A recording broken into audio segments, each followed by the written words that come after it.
ఈరోజు ప్రజలు మరి దైవ సేవకులు సుమియన్ గారు వాళ్ళ సాక్ష్యాలు చెప్పారు. వాళ్ళ తాతగారులు గాని వాళ్ళ అమ్మమ్మలు గాని వాళ్ళు ఎవరి పేర్లు చెప్పినా 5 6 అని చెప్పారు. ఇదివరకు వివాహం అంటే ఒక కుటుంబం అంటే ఊరంతా కలిపి ఒకే ఇల్లులాగా ఉండేది, అవునండి. కానీ ఇప్పుడు ఏమైపోయింది, ఇప్పుడు అంటే కొన్ని పెళ్లిళ్ళకి అడుగుతున్నారంట. ఏమని అడుగుతున్నారు? అబ్బాయి ఒక్కడే ఉండాలి, అత్తగారి అమ్మగారిని ముందే వదిలిపెట్టి బయటకు వచ్చేసేయాలి. ఇది వరకు ఏమని నేర్పించేవాళ్ళు అంటే, సరే అవన్నీ మనకు సమయం లేదు, అవన్నీ మాట్లాడటం మనకు అనవసరం, కానీ ఇది వరకు పని చేయటం అనేది అది ఒక బాధ్యతగా నేర్పేవాళ్ళు. ఇప్పుడు పని చేయటం అనేది ఒక బరువు అయిపోయింది. ఈ రోజుల్లో ఎలా ఉందంటే, ఇంకా మా అమ్మాయికి అసలు వంట చేయటం కూడా రాదండి అంటున్నారు. అప్పుడు పెళ్లి కొడుకు తల్లి ఉంటున్నాడు అంటే తల్లిదండ్రులు, మావాడు ఎట్లాగే ఇంజనీరింగ్ చదివేటప్పుడు గదద్దికి తీసుకుని ఆడే వండుకునేవాడు అంటే ఆడే వండి పెడతాడండి అని చెప్తున్నారు. కాబట్టి ఇప్పుడు పరిస్థితులు ఏమైపోయినాయి, ఏదో ఒక రీతిగా ఇక్కడ పాయింట్ ఏంటంటే, సాతానుడి యొక్క లక్ష్యం ఏంటంటే ఏ పనిముట్ని ఆ పనిముట్టిని అక్కడ ఉండనీయకుండా చేయటమే వాడి పని. అంటే ఏదో ఒక విధానంలో దేవుడు ఒక ఏర్పరిచిన క్రమాన్ని వాడు మిస్ప్లేస్ చేస్తున్నాడు. వాడు ఏం చేస్తున్నాడండి? మిస్ప్లేస్. ఇక్కడ ఉండాల్సిన దాన్ని అక్కడ పెడుతున్నాడు, అక్కడ ఉండాల్సిన దాన్ని ఎక్కడ పెడుతున్నాడు. ఇప్పుడు అలా పెట్టడం వలన ఏమవుతుందంటే సమస్తము కూడా చెడిపోతా ఉంది. ఈరోజు ప్రారంభం నుండి అదే పని. ఈరోజు వివాహము ఎందుకు విఫలమవుతుందంటే, వివాహములో బాధ్యతను గుర్తించట్లా ప్రజలు. ఈరోజు భార్యాభర్తలు వారి యొక్క బాధ్యతలను గుర్తించాలి, వారి యొక్క సుఖాలను కాదు గుర్తించాల్సింది, వారి బాధ్యతలను గుర్తించాలి. యేసు ప్రభు వారి భూమి మీదకి ఎందుకు వచ్చాడంటే, నశించిన దానిని వెదక రక్షించడానికి వచ్చాడు. ఆయన ఈ లోకానికి ఎందుకు వచ్చాడంటే, నశించిన దాని కొరకు తన ప్రాణాన్ని పెట్టడానికి వచ్చాడు. అది ఆయన ఈ లోకం రావటానికి ఆయన యొక్క ముఖ్య ఉద్దేశం. అయితే ఆయన రాజుని చేయాలనుకున్నారు, ఆయన అధిపతిని చేయాలనుకున్నారు, ఆయనకి సుఖమైన జీవితాన్ని ఇవ్వాలని లోకం ప్రయాసపడింది. అయితే ప్రభు అన్నారు, నేను వచ్చింది దీని కొరకు కాదు, నేను వచ్చింది ఎందుకంటే ప్రాణం పెట్టడానికి వచ్చాను, నశించిన దానిని వెతకటానికి నేను వచ్చాను. కాబట్టి ఈ రోజు ఏ కార్యమైనా ఆ పనిలో నువ్వు అభివృద్ధి ఎప్పుడు చెందగలవంటే, నువ్వు వచ్చిన పని యొక్క ప్రాముఖ్యతను గుర్తించాలి. ఆ ప్రత్యక్షత మనకు రావాలి. ఎప్పుడైతే ఆ ప్రత్యక్షత కలిగి ఒక వ్యక్తి పని చేయటం ప్రారంభిస్తాడో, ఆ ప్రత్యక్షత ఏం చేస్తుందంటే అతని పనిలో విజయాన్ని కలిగిస్తుంది. కాబట్టి యేసు ప్రభు వారు శిలువ మీద మరణించినప్పుడు లేఖనాలు ఏం చెప్తున్నాయంటే, ఆయన బలి అయినప్పుడు దేవుడికి అది సంతోషాన్ని కలిగించిందంట. ఎందుకు సంతోషాన్ని కలిగించిందంటే, ఆయన బలి అవటం ఆయనకు సంతోషం కాదు, కానీ ఆయన బలి అర్పణ అవటం ద్వారా నువ్వు నేను ఇక్కడ రక్షించబడుతున్నాం కాబట్టి మన యొక్క రక్షణను చూచుతాడు బట్టి ఆయన ఆ బలిని బట్టి ఆనందించాడు. కాబట్టి ఈ రోజు ఒక పురుషుడు ఒక స్త్రీ వారి వివాహ బంధంలో ప్రవేశించిన తర్వాత, వారి యొక్క వివాహము కాలము గడుస్తున్న కొలది వారి వివాహములో వారి మధ్య ప్రేమ అనేది ఎప్పుడు అభివృద్ధి చెందుతుందంటే, వారిరువురు కూడా సంపూర్తిగా దేవుని వాక్యానికి లోబడి వారు ఎదుర్కొనే ప్రతి శ్రమల మధ్య శోధనల మధ్య వారిద్దరూ ఏక స్వభావాన్ని కలిగి ఉన్నప్పుడు ఆ శ్రమలు కూడా వారికి ఆనందాన్ని కలిగిస్తాయి. ఇక్కడ సంతోషకరమైన జీవితం అంటే లోకంలో ఉన్న వస్తువులన్నీ కలిగి ఉండటం కాదు. ఈ రోజు లోకంలో ఉన్న సంపదలన్నీ కలిగి కూడా ఏమాత్రం సమాధానం లేని అనేక కుటుంబాలు ఈ లోకంలో కనబడుతున్నాయి. కానీ ఏమీ లేకపోయినా ఒక పూరి గుడిసెలో ఉండి కూడా ఆనందంగా జీవించే కుటుంబాలు ఉన్నాయి. ఇక్కడ కారణం ఏంటి? లోకంలో ఉన్న సంపదలు భార్యాభర్తల మధ్య ఐక్యతను కలిగించవు. ఈ రోజు కావలసింది లోకం యొక్క సంపదలు కాదు, వారిరువురు ఒకరి ఎడల ఒకరు అవగాహన కలిగి అర్థం చేసుకుని ఒక సమస్య ఎదురైనప్పుడు వారి చెరొక పక్షం వహించకుండా ఏ సమస్యనైనా ఇద్దరు ఒక పక్షంగా నిలబడి సమస్యను ఎదుర్కొన్న రోజున అప్పుడు వారి జీవితం ఎలా సాగుతుందంటే, ఎన్ని శ్రమల మధ్య వెళతా ఉన్నా వారి జీవితం అనేది ప్రేమ అనేది వారి జీవితంలో ఎదుగుతూనే ఉంటుంది. అలా వారి మధ్య ఐక్యత పెరగకుండా ఇంట్లో వస్తువులు పెరిగితే సుఖం ఏముంది? ఈరోజు ప్రజలు వ్యర్థమైన దాన్ని వెంబడిస్తున్నారు. ఈరోజు ప్రజలు నశించిపోయే వాటి వెనక వెంబడిస్తున్నారు. ఈరోజు ఉపయోగం లేని వాటి వెనక ప్రజలు వెంబడిస్తున్నారు. ఈరోజు ప్రజలు సంపాదించేదంతా దేనికి? అదంతా వదిలిపెట్టేదే కదా, అవునా కాదా? ఒకప్పుడు ప్రజల్ని విలువైన వారిగా ఎంచుకునేవాళ్ళు. కానీ ఈరోజు నలుగురు ఉన్నారంటే అది భారం అయిపోతుంది. ఇద్దరు మనుషులు ఉన్నారంటే అది భారం అయిపోతుంది. కానీ అదే సమయంలో కారణం ఏంటి అంటే వారి యొక్క బాధ్యతని వారు గుర్తెరగట్లేదు. చాలా సంవత్సరాల క్రితం ఒక చోట ఒక మీటింగ్కి వెళ్ళాను నేను. ఒక మీటింగ్కి వెళ్ళినప్పుడు వర్షం పడుతుంది. అంటే మరీ పెద్ద వర్షం కాదు, అట్లాని మరీ చిన్నగా కాదు, కొంచెం ఇబ్బంది కలిగించే పరిస్థితుల్లో చినుకులు బాగా పడుతున్నాయి. ఇప్పుడు వంట చేయటం కొంచెం కష్టం, మరి వచ్చిన వాళ్ళందరికీ భోజనాలు పెట్టాలి కదా. సరే, ఏదో విశ్వాసాలు అందరూ తిప్పలు పడి ఎక్కడో ఆ పశువుల పాకల్లోనో ఎక్కడో మొత్తానికి వంటలు వాళ్ళు ఒక పక్క ఏర్పాటు చేస్తున్నారు. సరే, అసలు పాస్టర్ గారు ఆమె చేసేది ఏం లేదు, అన్ని విశ్వాసాలు పరిగెత్తుకుంటా చేస్తున్నారు. కాకపోతే ఆమె మధ్యలో ఉండి సూపర్వైజింగ్ చేస్తా ఉంటుంది. సరే, అంతా అయిపోయిన తర్వాత ఆమె అంటుంది అనమాట, ఆ పాస్టర్ గారు ఏమంటుందంటే, అంటే మామూలుగా ఇట్లా కూర్చొని ఉన్నారు, ఆమె చూసుకోలేదు ఎవరెవరు వింటున్నారు అనేది. ఆమె ఒక మాట అంటుంది అనమాట, పాస్టర్ గారు ఎప్పుడు టైం చూసుకోకుండా పెడతాడు మా పాస్టర్ మీటింగ్లు, ఈ వంట చేయటం నాకు పెద్ద సమస్య అయిపోతుంది, వచ్చి పెట్టిన వాళ్ళందరికీ వండి పెట్టడం అనే అంటుంది. ఆమె పక్కన ఇంకొక ఆమె ఉంది. ఆమె పక్కన ఆ మాట విన్నప్పుడు ఆమె ఏమంటదంటే, అసలు మనుషులంటూ ఉండాలి కానీ ఎంతమందికైనా వండి పెట్టవచ్చు అండి అంటుంది ఆమె. అంటే ఇద్దరు సమస్య ఒకటే. ఏం బాధ ఏంటంటే 10 మంది వచ్చేది ఇలా 10 మందికి ఎక్కడ తెచ్చి వండి పెట్టాలనేదేమో ఏం బాధ. ఇంకొక ఏమంటుంది, అసలు 10 మంది ఏంటి, వచ్చి పడితే 50 మంది వచ్చి పెట్టిన సంతోషం, నేను 50 మందికైనా వండి పెట్టగలనని ఇంకొక ఉంటుంది. అంటే ఇప్పుడు సమస్యని నువ్వు ఎలా ఎదుర్కొంటున్నావు అన్న దానిని బట్టి నువ్వు అభివృద్ధి చెందగలవా విఫలం కాగలవా అనేది ఆధారపడదు. ఇద్దరికి వర్షం ఏ సమస్య అయినా ఒకటే, కానీ ఆ సమస్యను నువ్వు ఎలా ఎదుర్కొంటున్నావు అనేది ముఖ్యం. ఇప్పుడు యేసు ప్రభు సిలువను మోసుకుంటా వెళ్ళాడు, అదేమన్నా సులువైన కార్యమా? కాదు. కానీ ఆ సిలువను ఆయన ఆనందంగా మోసాడంట. ఎందుకు ఆనందం ఎందుకు మోస్తాడు? ఇప్పుడు ఆ సిలువను మీ మీద వేస్తే మీరు ఆనందంగా మోస్తారా? మరి ఆయనకి ఎందుకు ఆనందంగా మోసాడు అంటే ఆయనకు నొప్పి లేదు ఆయన శరీరంలో అంటే కాదు. ఆయన ఆనందంగా ఎందుకు మోసాడంటే తర్వాత కలగబోయే ప్రయోజనాన్ని ఆయన చూస్తున్నాడు, తర్వాత కలగబోయే మహిమను చూస్తున్నాడు. ఆయన సిలువను మోయటం ద్వారా ఈ రోజు ఇక్కడ నువ్వు నేను ఎలా కూర్చోగలిగాము దీన్ని ఆయన చూస్తున్నాడు. ఆయన తన వీటి మీద బరువును చూడట్లా. ఇప్పుడు ఈరోజు ఇస్సాకు రెపుక మీ జీవితాన్ని మీరు కొనసాగించేటప్పుడు ఖచ్చితంగా జీవితంలో అన్ని పరిస్థితులు అందరూ ఎదుర్కొంటారు, అన్ని సమస్యలు అందరూ ఎదుర్కొంటారు. కొన్నిసార్లు ఆర్థిక పరమైన సమస్యలు ఎదురవుతాయి, కొన్నిసార్లు అనారోగ్య పరిస్థితుల సమస్యలు ఎదురవుతాయి, కొన్నిసార్లు సాతాను శోధనలు ఎదురవుతాయి, కొన్నిసార్లు లోకపు ఆశలు మిమ్మల్ని ఆకర్షిస్తా ఉంటాయి, రకరకాల పరిస్థితులు మీకు ఎదురవుతా ఉంటాయి.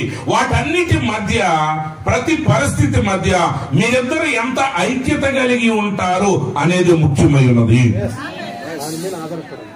కాబట్టి ఆ నిజమైన భార్యాభర్తల ప్రేమ, నిజంగా రక్షించబడిన వారి యొక్క ప్రేమ. సోదరుడు బ్రహ్నాం గారు అన్నారు, నువ్వు వివాహం చేసుకునేటప్పుడు రక్షించబడిన అమ్మాయిని ఎన్నుకోవాలన్నాడు ఆయన. పురుషుడైనా స్త్రీ అయినా వాళ్ళు రక్షించబడి ఉండాలి, తిరిగి జన్మించిన అనుభవం కలిగి ఉండాలి. సరే, దాన్ని మనం వర్తమానమే చేసుకోవాలంటాం, కానీ ప్రవక్త వాడిన మాట అది కాదు. ఎందుకంటే వర్తమానంలో ఉన్నంత మాత్రం చేత తిరిగి జన్మించిన అనుభవం ఉన్నట్టు కాదు. వర్తమానపు సంఘం అనేది ఉన్నవాళ్ళు అందరూ తిరిగి జన్మించిన అనుభవం ఉందా అంటే లేదు. అందుకే ప్రవక్త అన్నాడు, తిరిగి జన్మించిన అనుభవం కలిగిన, రక్షణ అనుభవం కలిగిన వాళ్ళు అయి ఉండాలి. ఎప్పుడైతే రక్షణ అనుభవం కలిగిన వాళ్ళు ఉంటారో, తిరిగి జన్మించిన అనుభవం కలిగిన వాళ్ళు ఉంటారో, వాళ్ళు తమ వివాహ జీవితాన్ని ఎలా జరిగిస్తారంటే పర సంబంధమైనటువంటి జ్ఞానము ద్వారా, దైవిక సంబంధమైనటువంటి జ్ఞానం ద్వారా వారు వారి యొక్క వివాహ జీవితాన్ని కొనసాగిస్తారు. అది ఎప్పుడు కూడా గొప్ప సంతోషాన్ని, ఆనందాన్ని కలిగిస్తుంది. కాబట్టి చివరి కాలం యొక్క వర్తమానం ద్వారా దేవుడు ఏం చేస్తున్నాడంటే మనలను గొర్రెపిల్ల భార్యగా ఆయన మనం పిలుస్తున్నాడు. అయితే ఏంటి ఆ గొర్రెపిల్ల భార్య అనే సంగతిని మనం చాలా జాగ్రత్తగా గుర్తించాలి. ఈరోజు ప్రతి వివాహ సంబంధం కూడా, ప్రతి వివాహం కూడా అది దేనికి సాదృశ్యంగా ఉన్నదంటే అది క్రీస్తుకి సంఘానికి మధ్య ఉన్న సంబంధానికి అది సాదృశ్యంగా ఉన్నది. ఈరోజు మీ వివాహం అనేది దేనికి చూపిస్తుంది? ప్రభు అపోస్తలుడైన పౌలు గారు అంటాడు ఎఫెసీయులకు రాసిన పత్రికలో, ఆయన ఏమంటున్నాడంటే ఇది మర్మమై ఉన్నది అన్నాడు. ఆ స్త్రీ గురించి, పురుషుడు గురించి, ఆ భార్య భర్తల గురించి ఆయన రాస్తూ ఆయన ఏమంటున్నాడంటే నేను క్రీస్తుని గురించి, సంఘముని గురించి రాయించున్నాను అంటున్నాడు. అంటే ఒక మాటలో చెప్పాలి అంటే దైవత్వాన్ని గురించి నువ్వు అర్థం చేసుకోవాలంటే వివాహం గురించి నీకు అర్థం కావాలి. వివాహం గురించి నీకు అర్థం కావాలంటే దైవత్వం గురించి నీకు అర్థం కావాలి.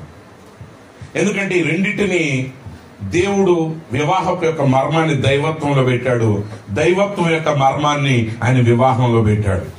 అయితే అది మర్మం అని ఉంది. యాక్చువల్ గా మర్మం అంటే అక్కడ సీక్రెట్ అని కాదు, యాక్చువల్ గా అది కాన్ఫిడెన్షియల్. కాన్ఫిడెన్షియల్ అంటే అది కొద్ది మంది వ్యక్తులకు మాత్రమే తెలిసింది. యెహోవా యందు మర్మము ఆయన యందు భయభక్తులు కలిగిన వారికే తెలుస్తుంది. అంటే నిజమైన వివాహం యొక్క మర్మం అనేది అది అందరికి అర్థమయ్యేది కాదు. ఈ లోకంలో దాన్ని ఒక శరీర సంబంధమైన కార్యంగా చేస్తున్నారు. కానీ క్రైస్తవుడు ఏం చేస్తాడంటే ఆ శరీర సంబంధమైన కార్యం వెనకాల ఒక గొప్ప ఆధ్యాత్మికత, అర్థం అనేది ఉన్నదని గ్రహించి ఆ మర్మాన్ని నెరవేర్చడానికి అతడు ఈ లోకంలో తన కార్యాన్ని జరిగిస్తాడు. యేసు ప్రభు సిలువేయబడినప్పుడు అక్కడ ముగ్గురు సిలువేయబడ్డారు. కానీ అందులో అంతకుముందు అనేక మంది సిలువలు అక్కడ వేయబడ్డారు. కానీ యేసు ప్రభు సిలువ వేయబడినప్పుడు అది సమస్తాన్ని మార్చివేసింది. ఎందుకంటే లోకం దృష్టిలో ఒక నేరస్తుడు సిలువ వేయబడుతున్నట్టే అప్పుడు ప్రపంచంలో ఆ కాలంలో ఆ వీధిలో వెళ్లేవాడికి, ఆ మార్గంలో వెళ్లే వాళ్ళకి ఎవరో కొంతమంది ఖైదీలకి లేకపోతే కొంతమంది నేరస్తులకి వారి శిక్ష వేయబడినట్టుగా వాళ్ళు చూస్తున్నారు. కానీ యేసు క్రీస్తు సిలువ వేయబడినప్పుడు ఏం జరిగిందంటే ఆయన ప్రపంచ చరిత్రను ఆయన రెండుగా మార్చివేశాడు. ఈ రోజు నీ జీవితాన్ని ఆయన సంపూర్తిగా మార్చివేశాడు. ఆదాము ఏ హక్కునైతే పోగొట్టుకున్నాడో ఆ హక్కును ఆయన తిరిగి సంపాదించాడు. కాబట్టి ఒక నిజమైన క్రైస్తవ కుటుంబం అనేది అది అసాధారణమైన కార్యం ఈ లోకంలో.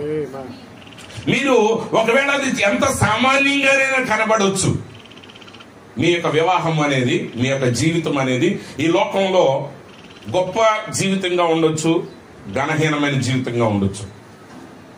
ఈ రోజంటే మరేమి విగ్రహాలు వీధి వీధిని పెట్టి పూజిస్తున్నారు ప్రపంచంలో జనాలు.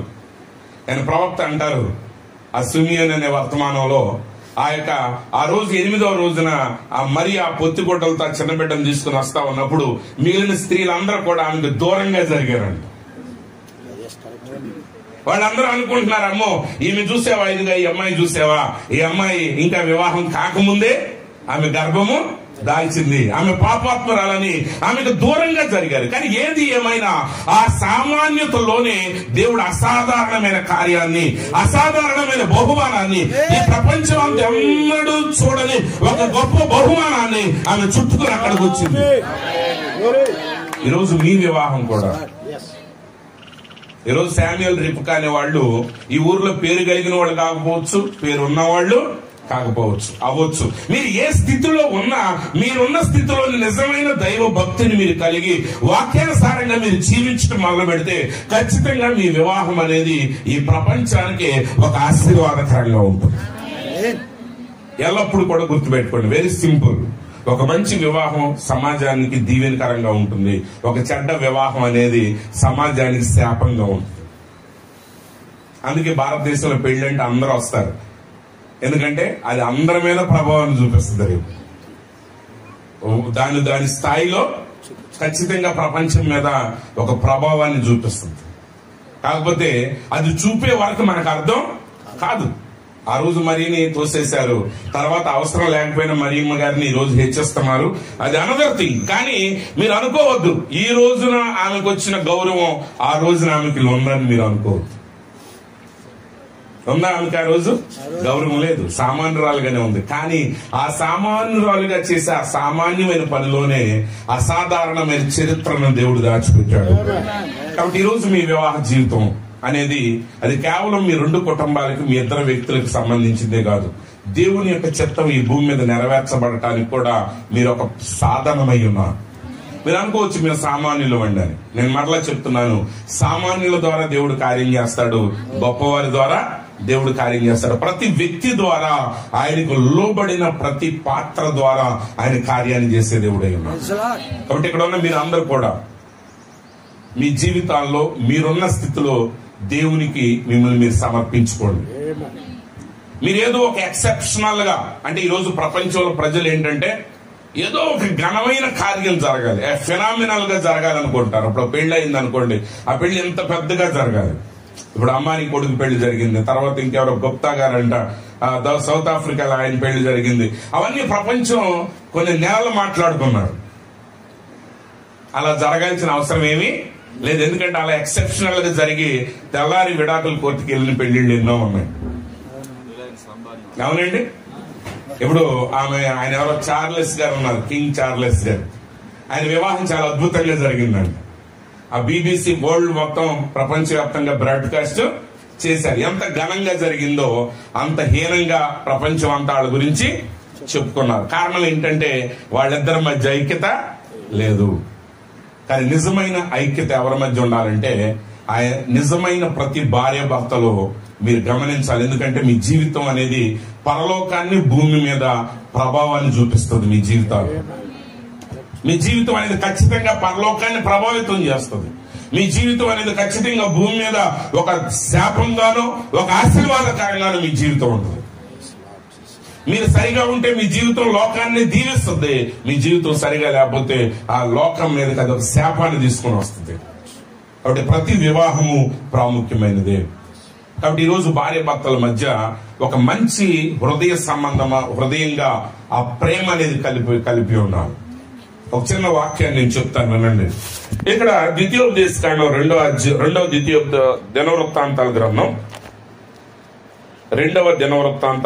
16వ అధ్యాయం 9వ వచనం.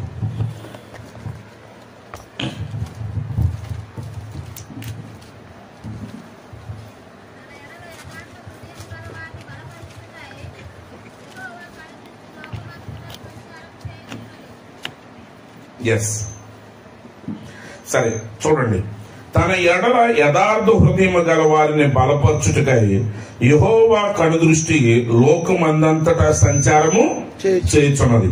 ఈ విషయమందు నీవు మతి తప్పి ప్రవర్తించితివి గనుక ఇది మొదలుకుని నీకు యుద్ధములే కలుగును. సరే, ఇందులో మొదటి మాట నేను చెప్తాను, జాగ్రత్తగా వినండి. ఏంటంటే ఇక్కడ ప్రవక్త అంటున్నాడు,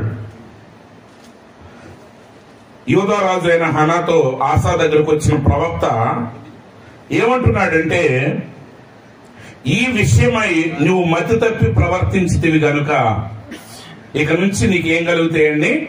యుద్ధాలే కలుగుతాయి. అంటే ఆయన ఏం చెప్తున్నాడు రాజుతో? ఇక్కడ ఒక సంగతి ఉంది, ఆ సంగతి తర్వాత మాట్లాడదాం.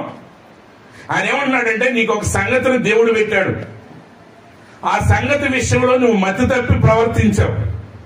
ఈరోజు అందుకే అన్ని వివాహాల్లో దెబ్బలాట్లు, పోట్లాట్లే. ఎందుకు పోట్లాట్లో నిరంతరం యుద్ధాలు ఎందుకు? ఎందుకంటే దేవుడు కట్టిన నియమం ప్రకారంగా మనుషులు ముందుకు సాగట్లా. ఇందాక వివాహంలో చెప్పారు ఆయన ఒకటే, ప్రార్థన దేవుని మీద ఆధారపడదామండి అని. కానీ అదే సమయంలో దైవ సేవకులు కూడా ఇంకొక విషయం చెప్పారు, పెళ్లిళ్ళు ఎలా వెతుకుతున్నారు.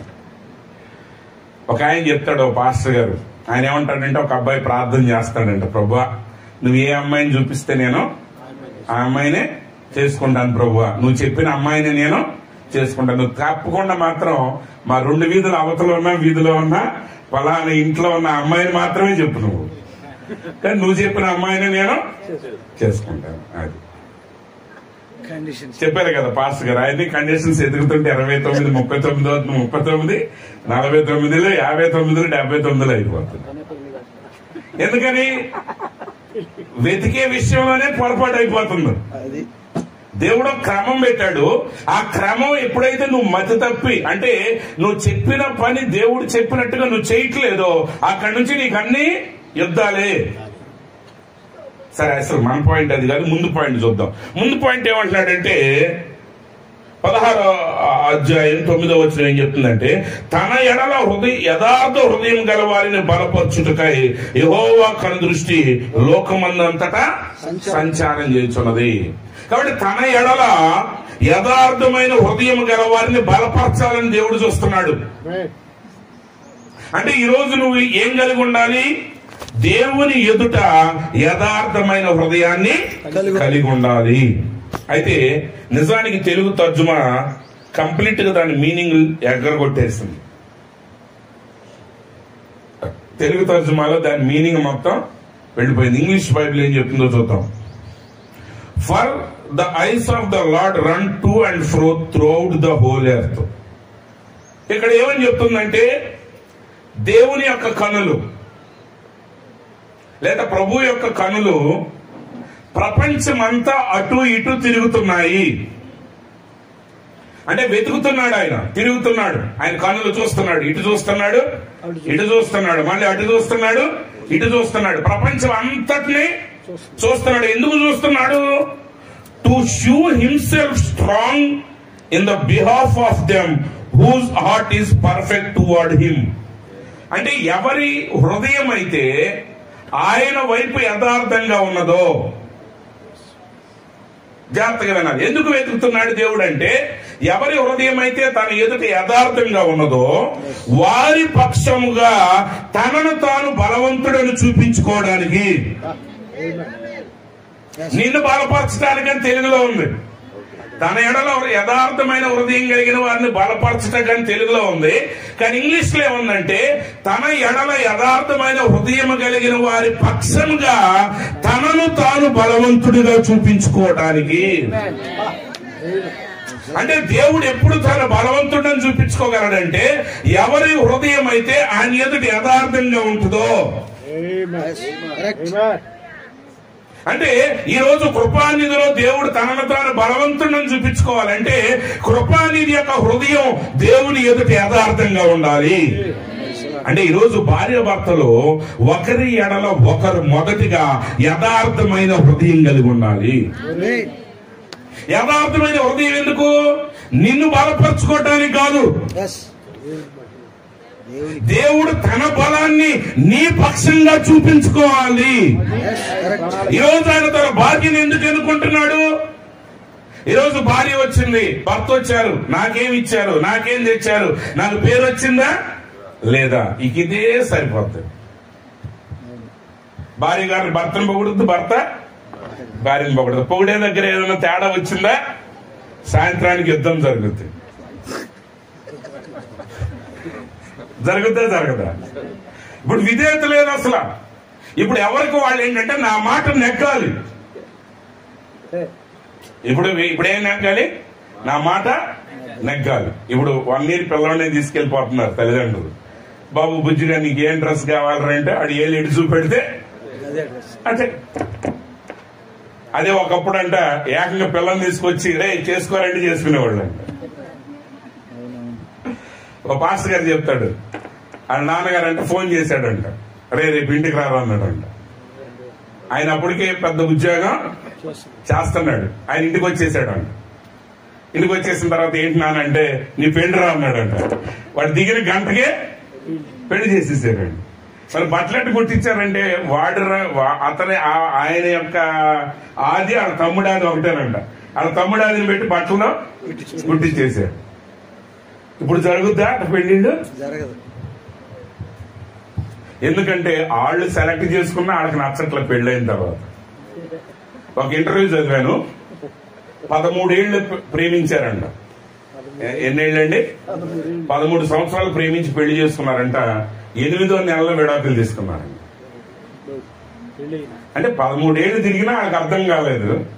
కానీ 7 ఏళ్లకి 8 నెలలకి, సంవత్సరాలు కాదు 8వ నెలకి విడాకులు అయిపోయింది. అంటే ఇప్పుడు నా మాటే నెగ్గాలి అని అనుకుంటే వివాహం చెల్లుబడి కాదు. ఒక విశ్వాసి కూడా నా మాటే నెగ్గాలనుకుంటే వాడి విశ్వాసికి ఎల్లకాలం బ్రతకలేడు. ఎందుకంటే ఈరోజు యేసు ప్రభు దగ్గరికి ఎలా పిలుస్తున్నారు?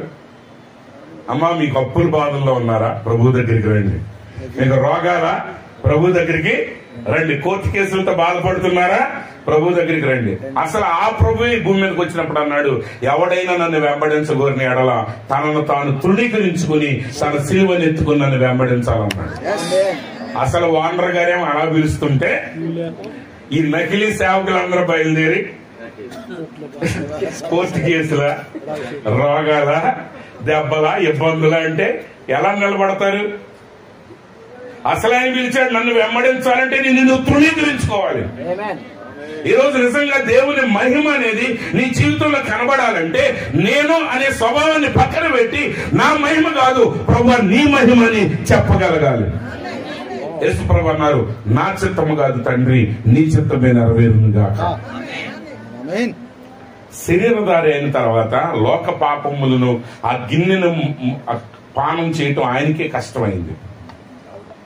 ఏమండి, చెప్పటం తేలికే, చెప్పటం తేలికే, కానీ పని చేయటం కష్టం. పని చేయటం కష్టం.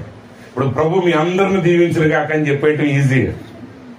కృపానిధి గారు ఒక 100 వాటర్ బాటిల్స్ ఇస్తే అయ్యగారు ఒక్కొక్కరికి ఒక్కొక్క బాటిల్ మీరు ఇవ్వాలండి, ఫోటో దిగాలని అన్నారు అనుకోండి, కష్టం. ఆయన కొనుక్కొచ్చి ఇచ్చినా కష్టమే ఫోటోలు దిగటం. 2 ఫోటోలు ఇచ్చి బెదర్ మీరు చూసుకున్నాడు అంత పని కష్టం. కానీ యేసు ప్రభు ప్రేమించటం మాత్రమే కాదు, ఆ భారాన్ని భరించేటప్పుడు ఆయన అన్నాడు, ఇది నా దగ్గర నుంచి తొలగిపోవాలని నేను ఆశపడుతున్నాను కానీ నీ చిత్తమే నెరవేరును గాక. అంటే ఆయన శరీరధారిగా ఉన్నప్పుడు ఆయన ఏదో అలౌకికంగా మతి లేకుండా చేయలే. ఆయన ఒక మానవుడు వలె ఆ భారాన్ని ఆయన భరించాడు, ఆ అవమానాన్ని ఆయన భరించాడు. అందుకే ఆయన దేవుని మహిమ ఈ లోకంలో ప్రదర్శించబడింది.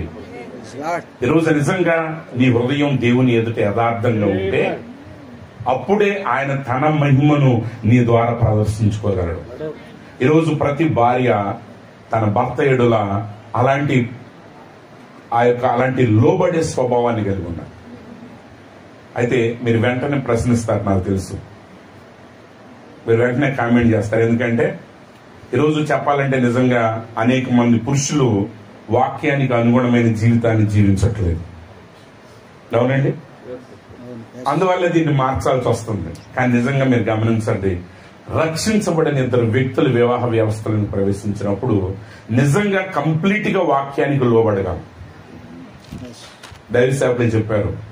అంటే ఆయన ఎలా చెప్పినా దాని అర్థం అయితే ఒకటే. అంటే నేను అనుకున్న విధానంలో ఆయన చెప్పలేదు కానీ సుమ్యన్ గారు, ఆయన వాక్యం ఏం చెప్తుందంటే జ్ఞానవంతురాలు తన ఇల్లు కట్టును. మన దేశంలో ఎక్కడైనా టాపీ మేస్త్రి మగవాళ్లే ఉంటారు, ఆడవాళ్ళు ఉండరు. అంటే ఎక్కడైనా ఉన్నారేమో నేను చూడలేదు ప్రస్తుతానికి. పని కలిపే సిమెంట్ కలిపే పనులు ఆడవాళ్ళు ఉంటారు కానీ మేస్త్రులు మనకు కంప్లీట్ గా మగవాళ్లే. ఆఫ్రికాలో ఉంటారు ఆడవాళ్ళు, ఆడ మేస్త్రులు. కానీ వాక్యం ఏం చెప్తుందంటే ఇల్లు కట్టేది స్త్రీ. పురుషుడు ఎంతవరకు ఇటుకలు తీసుకురాగలడో, సిమెంట్ తీసుకురాగలడో, ఏదైనా తీసుకొచ్చి పడేయగలడు కానీ దాన్ని అందమైన గృహంగా మార్చేది మాత్రం స్త్రీయే. లేదుకంటే పురుషుడు ఎంత డబ్బు పెట్టి ఇల్లు కొన్నా అది గృహం అవ్వాలంటే అమ్మాయి చేతిలో ఉంది, లేదంటే కొంప చేసి పెడద్దు. అది గృహమా కొంప అని అనాలంటే ఏమవ్వాలి? ఎవరి చేతుల్లో ఉంది? అమ్మాయి చేతిలోనే ఉంది. అలాగే ఈరోజు దేవుడు తన యొక్క మహిమంతటిని మనిషి మీద పెట్టాడు. దేవుని యొక్క మహిమ ప్రదర్శించబడాలంటే అది కేవలం మనిషి ద్వారా మాత్రమే సాధ్యం. ఈరోజు ఆయన వధువు అంటే సామాన్యమైన విషయం కాదు. ఈరోజు నిజంగా మనం వధువు సంఘం అంటున్నాం. ఏంటి దాని యొక్క అర్థం చేసుకోవాలి. ఆయన యొక్క మహిమను ప్రదర్శించటం ఆయన భార్య అయి ఉన్నది. ఆయన ద్వారా ఎప్పుడైతే నీ హృదయం ఆయన ఎదుట యథార్థంగా ఉంటుందో అప్పుడు ఆయన తన మహిమను నీ ద్వారా నీ పక్షంగా ఆయన లోకంలో ప్రదర్శిస్తాడు. అందుకే విలియం బ్రహ్మం గారు ఒక మాట అన్నాడు. ఆయన ఆయన ఏమన్నాడంటే యేసుక్రీస్తు ఆయన శరీరధారిగా ఈ భూమి మీద ఉన్నప్పుడు కంటే ఇప్పుడు నా ద్వారా ఎక్కువ విజయాన్ని ఆయన సాధించాడు అన్నాడు. అంటే దాని అర్థం ఆయన కంటే ఈయన గొప్పోడని కాదు.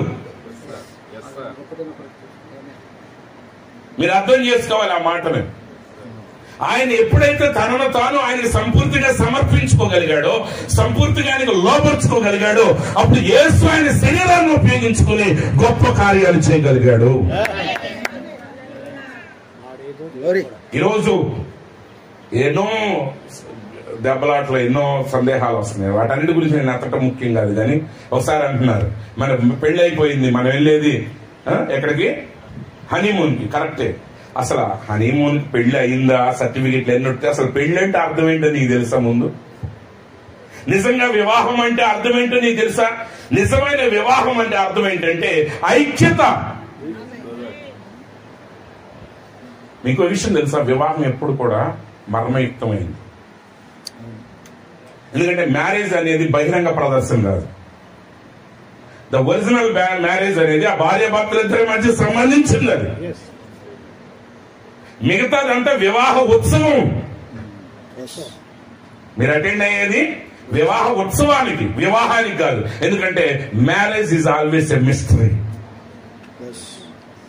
వాళ్ళిద్దరి యొక్క ఐక్యత అనేది ఎప్పటికీ మిస్టరీ. కాబట్టి ఇప్పుడు ఈ రోజు భూమి ఆకాశాల సృష్టికర్త అయినటువంటి ఆ సృష్టికర్త తను సృజించిన ఒక సృష్టిలో ఆయన ఐక్యమై, ఆ ఐక్యమైన వ్యక్తి ద్వారా తన కార్యాలను ఈ లోకంలో ప్రదర్శించటమే నిజమైన మ్యారేజ్ అయి ఉన్నది. కాబట్టి వర్తమానం నేనేం చేస్తుంది? ఆయన ఎదట నువ్వు యథార్థమైన హృదయాన్ని కలిగేవాడిగా నిన్ను మారుస్తుంది. ఈ వాక్యం నేనేం చేస్తుంది?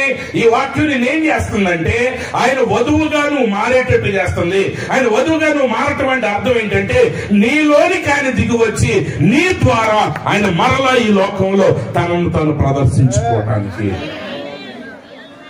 అందుకే సోదరుడు బ్రహ్మం గారు చెప్పారు, సూర్యుడు చంద్రుడు భార్య భర్తలై ఉన్నారు. అయితే సూర్యుడు స్వయం ప్రకాశత కలిగిన వాడు.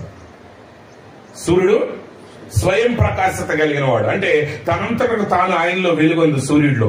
కానీ చంద్రుడికి వెలుగులేదు. కానీ మనం వెన్నెలని పిలుస్తాం. చంద్రుడు కాంతిని మనం ఏమని పిలుస్తామండి? వెన్నెలని పిలుస్తాం. అయితే ఆ వెన్నెల ఎక్కడి నుంచి వస్తుంది? సూర్యుని కాంతి చంద్రుడి మీద పడినప్పుడు ఆ చంద్రుడి మీద నుంచి పడే కాంతి మనకి ఆ వెన్నెలని ఇస్తుంది. అయితే అది సంపూర్ణమైన వెలుగు కాదు. కానీ ఆ వెలుగు సూర్యుడు లేని సమయంలో మన మార్గం కనుగొనటానికి అది మనకు ఉపయోగపడుతుంది. కాబట్టి ఈరోజు క్రీస్తు యొక్క సంఘం ఏమై ఉన్నదంటే ఆయన కాంతిని ఈ లోకంలో ప్రదర్శించే సంఘమై ఉన్నది.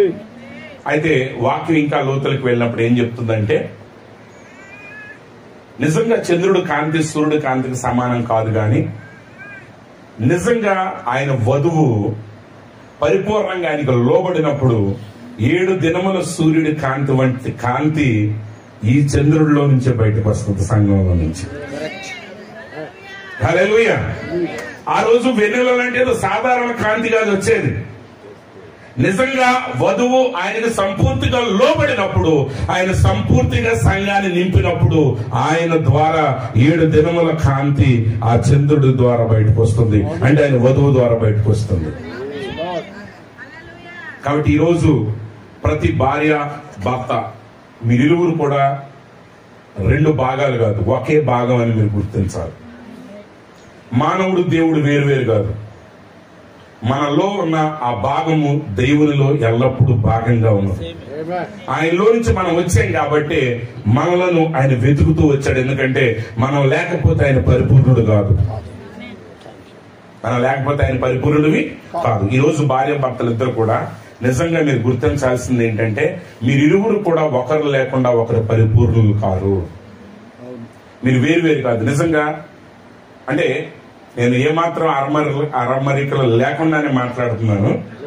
ఎందుకంటే తర్వాత సుమియన్ గారు ఏమన్నా అనుకోని. ఎందుకంటే చాలా సార్లు నేను స్టేజ్ మీద మాటలు నమ్మను. స్టేజ్ మీద మాటలు నేను నమ్మను. అసలు పెళ్లిలో చెప్పే మాటలు అసలు నమ్మను. ఎందుకంటే పెళ్లి రోజు చెప్తా ఉంటారు అనమాట, పెళ్లి ఆ మ్యారేజ్ చేసేటప్పుడు ఆ అమ్మాయి తరఫున పాస్టర్ గారు వచ్చి అమ్మాయి గురించి చెప్తారంటే ఇక ఆయన డైరెక్ట్ గా చెప్తారు, పుడతా సండే స్కూల్ పుస్తకం వేసి పుట్టిందండి ఆ అమ్మాయి, మా అమ్మాయి అని ఏం చెప్తారు. ఇక పాస్టర్ గారు అబ్బాయి గురించి చెప్పేటప్పుడు అసలు మా వాడు వత్త అసలు పుట్టక ముందే బైబిల్ చదివేశాడండి, వర్తమాన పుస్తకాలన్నీ మేము పక్కన పెట్టి వినిపించేవాళ్ళం అంటారు. అది తర్వాత ఒక 6 నెలలు పోయిన తర్వాత వీళ్ళిద్దరు మాకు చెప్తారు, అయ్యగారు అసలు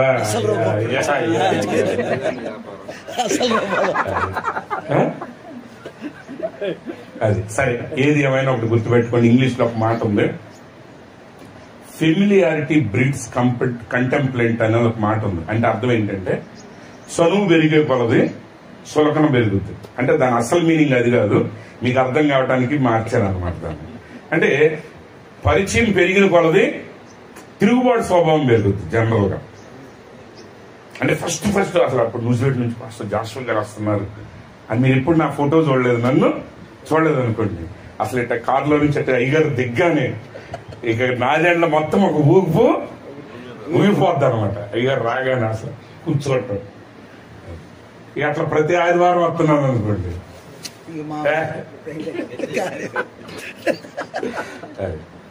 మొదటిసారి వచ్చినప్పుడు ఆమేన్ అన్నానని అందరూ ఆమేన్ అంటారు. అమ్మ అందరూ బైబిల్ తెరవండి అంటే బైబిల్ తెరుస్తారు. ఇక పెరిగిన తర్వాత ఏమవుద్ది, అమ్మ అందరూ ఆమేన్ అంటే ఈయన అట్టాయి అంటాడు, 10 సార్లు అనిపెట్టాడు, 10 సార్లు అంటాం. అంటే వీళ్ళకి తెలుసు అనమాట ఎన్నిసార్లు ఈయన ఆమేన్ అంటాడు, ఎన్నిసార్లు హల్లెలూయా అంటాడు, వీళ్ళకి తెలుసు. ఇక తెలిసి ఏమంటారంటే ఓకే ఈయన 3 సార్లు అంటాడు కాబట్టి 3వ సారి కలుపుతాం, ఈ పాస్టర్ గారు 5 సార్లు అంటాడు కాబట్టి 5 సార్లు కలుపుతాం. ఇక్కడే ద్రాక్ష రసం కంపు కొట్టేస్తుంది అందరూ. ఓ పాస్టర్ గారు చెప్తాడు, అంటే ఇది నిజం. ఒకసారి ఒక పెళ్లికి వెళ్ళామన్నమాట, నేను నెక్స్ట్ డే పెళ్లి, నేను ముందు రోజు వెళ్ళాం, దూరం అందుకోలేమని.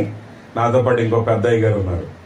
ఆయన నేను కూర్చున్న తర్వాత మాటల సందర్భాలు అంటాడు, అయ్యగారు అసలు పెళ్లిలో పెళ్లి కూతుర్లు అందరూ ఎంత మౌనంగా మృదువుగా ప్రశాంతంగా ఉంటారు కదండి. పెళ్లిలో ఎంత మౌనంగా మృదువుగా ప్రశాంతంగా ఉంటారు. వాళ్ళు ఇక పెళ్లి అయిన తర్వాత ఇక కొంతకాలం అయిన తర్వాత అసలు ఎవళ్ళు లెక్క చేయరు, అయ్యగారు లెక్క చేయరు, భర్తను లెక్క చేయరు, మామనే లెక్క చేయరు, అసలు పెళ్లి చేసిన పాస్టర్నే లెక్క చేయరు. అసలు అందరి ముందు గొడవ చెప్తారు. ప్రతి స్త్రీ గొడవ పడేటప్పుడు మాకు చెప్పేది ఏంటి తెలుసా, మా ఆయనకి ఏం తెలవదండి, అసలు ఈయనకేమి తెలీదు. అంటే చూసారా, మధురంగా మొదలుపెట్టి కఠినమైపోయారు. అందునిమిత్తం యేసుప్రభు అన్నాడు, నీకున్న మొదటి ప్రేమను విడిచావు. మొదటి సంఘం అన్ని కరెక్ట్గా చేస్తుంది, తప్పేం లేదు, కానీ ప్రేమ పోయింది ఆచారంగా. మొదటిసారి కాఫీ తీసుకొచ్చినప్పుడు ప్రేమతో వేస్తుంది, గౌరవంతో వేస్తుంది, తర్వాత ప్రేమ బాగుతుంది. ఎంతసేపు నిలబడాలి, ఇక పని పాట లేదనుకుంటా. వీడి మొదటిసారి తెచ్చినప్పుడు నేనేమంటాడు, అక్కడ పెట్టాను పోయేవా అంటాడు, నీ చేయి కందిపోయిందేమో అంటాడు.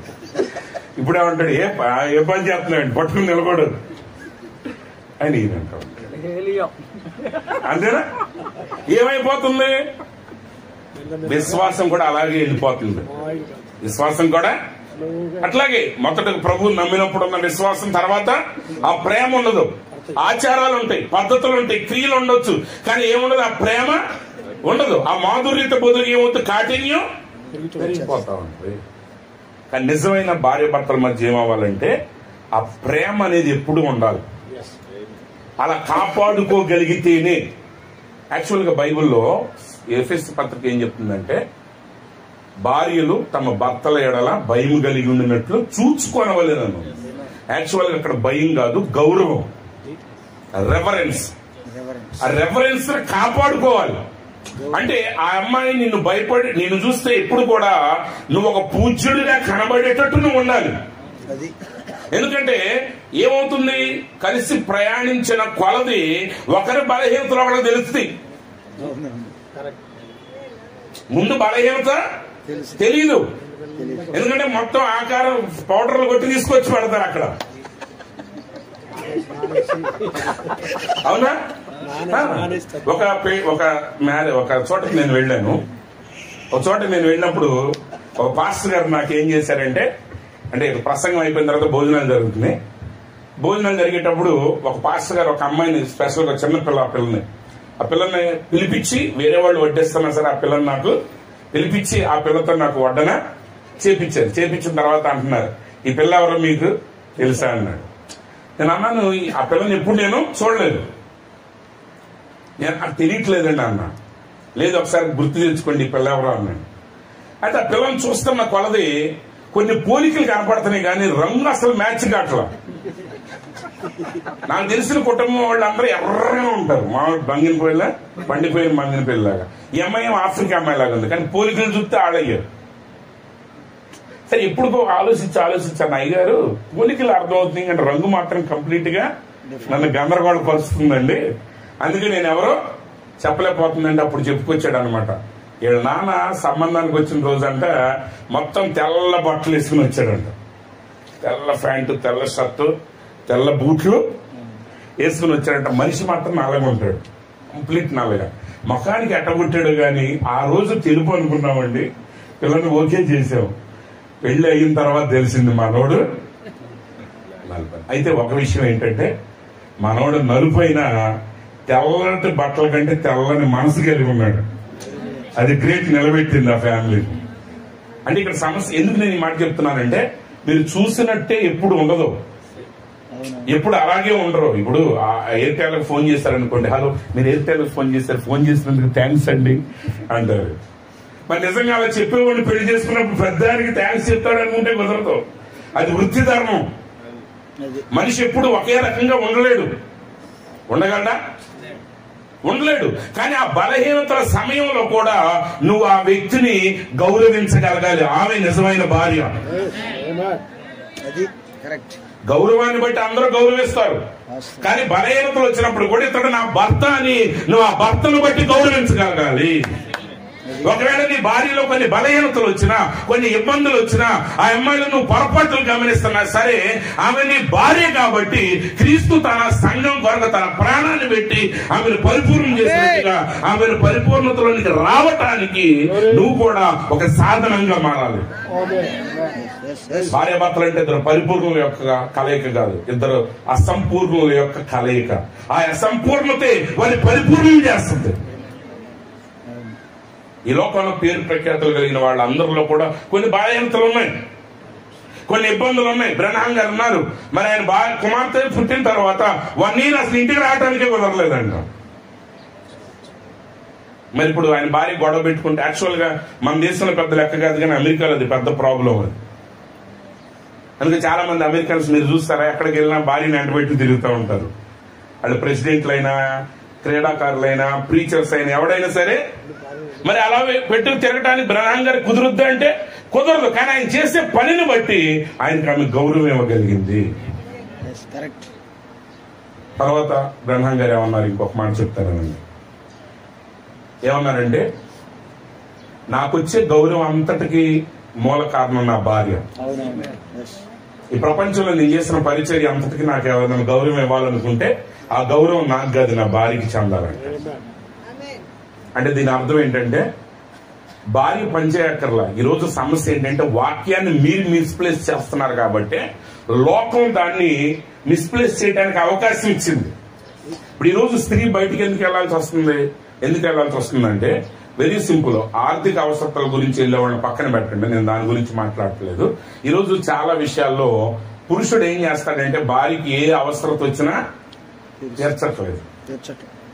ఇప్పుడు మా తమ్ముడు పెళ్ళండి, నేను వెళ్ళాలనుకో, వెళ్ళక్కర్లని కూర్చో అంటాడు.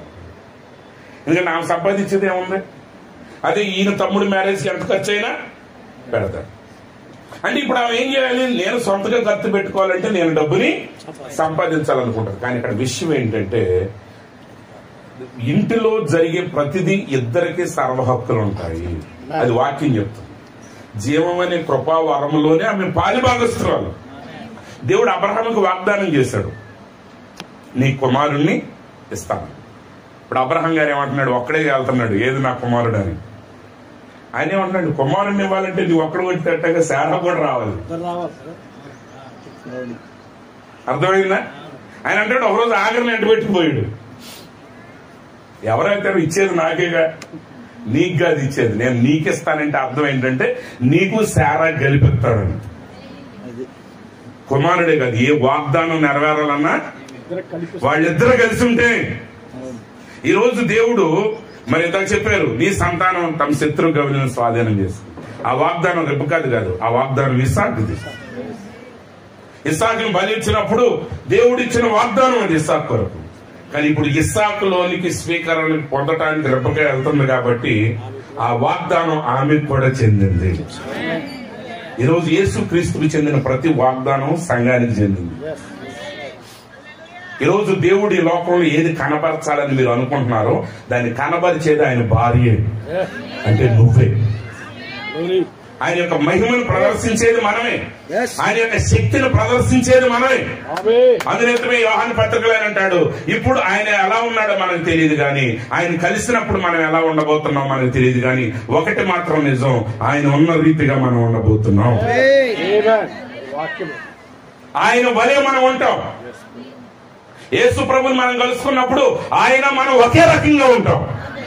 అయితే దాని అర్థం ఏంటంటే కేవలం మేఘాలు అవతలే కాదు, కానీ ఇక్కడ కూడా నువ్వు నిజంగా యేసుని కలుసుకుంటే నువ్వు ఆయన వలే ఉంటావు. ఎలా అంటే ఆయన శక్తి నీలో ఉంటది, ఆయన స్వరూపం నీలో ఉంటది, ఆయన గుణ లక్షణాలు నీలో ఉంటాయి. ఆయన శక్తి మనలో ఉండాలి, ఆయన స్వభావం మనలో ఉండాలి.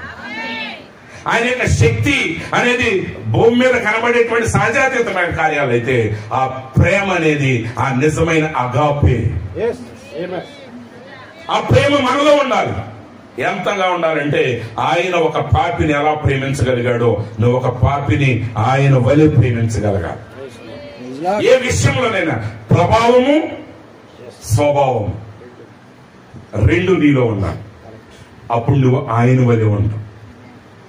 అదే దేవుడు ఈ సృష్టి అంతట్లో చేయబోయే చివరి గొప్ప కార్యం. అదేంటంటే వివాహము. అయితే ఆ వివాహం అనేది ఇక్కడే జరుగుతూ ఉంటుంది. ఆల్రెడీ ఎలా జరుగుతుందంటే ఎవరి హృదయం అయితే సంపూర్తిగా ఆయనకు లోబడి ఉంటుందో ఆయన ద్వారా వారి ద్వారా ఆయన తనను తాను లోకంలో ప్రదర్శించుకుంటాడు. కాబట్టి శామ్యూల్ అండ్ రెబెకా ఖచ్చితంగా నేను నమ్ముతున్నాను వారి వివాహం అనేది కేవలం సుమియన్ గారు ఏదో సాక్ష్యం చెప్పుకోవటం కాదు, కానీ ఖచ్చితంగా దేవుడు కూడా వారి యొక్క వివాహం నా సృష్టికి ఒక దీవెనకరంగా ఉందని చెప్పే రీతిగా వారి వివాహం సాగాలని నేను ఆశపడుతున్నాను. కేవలం వారిది మాత్రమే కాదు, ఈరోజు ఈ వాక్యమైన ప్రతి వారి వివాహం నిశ్చయంగా దేవునికి ఒక సంతోషాన్ని ఇచ్చేటువంటి గాథగా ఆయన మీ వివాహాన్ని చూసినప్పుడు ఆయన ఆనందపడేవాడిగా మీరు ఉండాలి.